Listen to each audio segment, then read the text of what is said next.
क्या ताड़पत्रों द्वारा भविष्य का पता लगाया जा सकता है?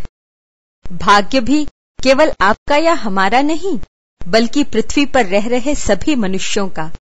यदि कोई आपके अंगूठे की रेखाओं और ताड़पत्रों के मिलान के आधार पर आपके और आपके परिवार के बारे में जानकारी दे, तो क्या आप विश्वास करेंगे?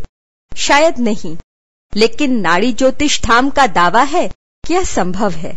आस्था और अंधविश्वास की इस कड़ी में हम आपको लेकर चलेंगे तमिलनाडु के शिवधाम बैथीश्वी शरण कोइल नामक शिव के गांव में। यहाँ सदियों से कुछ परिवारों ने नाड़ी ज्योतिष की प्राचीन विद्या को जीवित रखा हुआ है। इन परिवारों की संख्या 50 से भी अधिक है। इस गांव की हर गली में आपको नाड़ी ज्योतिष धाम के बोर्ड नजर आ जाएंगे। हमने भी ऐसा ही एक बोर्ड लगा देखा और घुस गए उस घर में। यहाँ हम ज्योतिषाचार्य केवी बाबू स्वामी से मिले। नाड़ी ज्योतिष के अंतर्गत व्यक्ति के अंगूठों के चिन्हों और प्राचीन ऋषि मुनियों द्वारा निर्मित ताड़पत्रों पर लिखे विवरण के मिलान के आधार पर भविष्य का पता लगाया जाता है। हर व्यक्ति के अंगूठे का आकार अलग अलग होता है। ऋषि मुनियों के अनुसार यह आकार 108 प्रकार के होते हैं। इनके अंतर्गत विभिन्न उपवर्ग भी होते हैं जो रेखाओं में वैविध्य के आधार पर विभाजित होते हैं। उन्होंने इस प्रक्रिया को करके भी दिखाया। उन्होंने हम लोगों में से ही एक व्यक्ति से दाएं हाथ के अंगूठे का निशान लिया। यहाँ आपको बता दें कि पुरुषों के दाएं हाथ और महिलाओं के बाएं हाथ के अंगूठे का निशान लिया जाता है। हमारे साथी के अंगूठे का आकार देखकर उन्होंने बताया कि यह शंखु आकार का है और इतना कहकर वे एक बंडल लाने चले गए।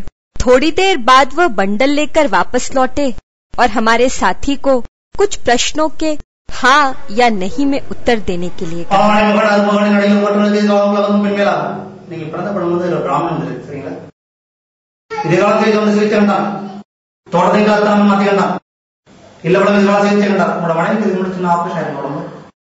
उस व्यक्ति ने उनके प्रश्नों का हाँ या नहीं में उत्तर दिया। पहले पत्र से पढ़कर पूछे गए प्रश्न का उसने नहीं में उत्तर दिया। यही उत्तर उसने बाकी की 9 पत्तियों से पूछे गए प्रश्नों के लिए भी दिए। जब उन्होंने 11वें पत्र से प्रश्न पूछा तो आश्चर्यजनक रूप से उस व्यक्ति ने आगे के 7 प्रश्नों के उत्तर हाँ में दिए। 8वां प्रश्न गलत निकला और बाकी 9 प्रश्नों के उत्तर मेल नहीं खाए।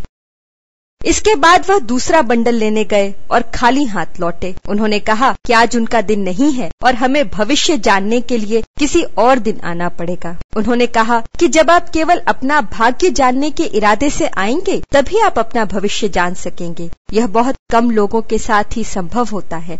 उन्होंने इस पूरी प्रक्रिया के लिए किसी भी प्रकार का शुल्क नहीं लिया। यह वहाँ का नियम है कि यदि भविष्य न पता चले तो आगंतुक से किसी भी प्रकार का शुल्क नहीं लिया जाता है। ज्योतिष धाम के हर घर पर टंगी तख्तियों पर संत अगस्त्यर के चित्र बने हुए हैं। अगस्त्यर, गोसियर, शिव वाकियर और उनके शिष्यों ने ही नाड़ी ज्योतिष धाम की नींव रखी थी। भविष्य जानने की यह परंपरा आज भी विज्ञान के लिए अबूझ पहेली बनी हुई है, मगर लोग अपने अनुभवों से ही इन विषयों पर अपनी धारणा बनाते हैं। आप इस विषय पर क्या कहेंगे?